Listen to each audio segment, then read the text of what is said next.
nature of worldly enjoyment, but you may very well talk that way.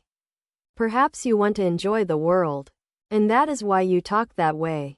There is a view that a man's inner spirit is not awakened unless he is through with enjoyment. But what is there to enjoy? The pleasures of woman and gold. This moment they exist and the next moment they disappear. It is all momentary. And what is there in woman and gold? It is like the hog plum, all stone and skin. If one eats it, one suffers from colic. Or like a sweetmeat, once you swallow it, it is gone. Quote,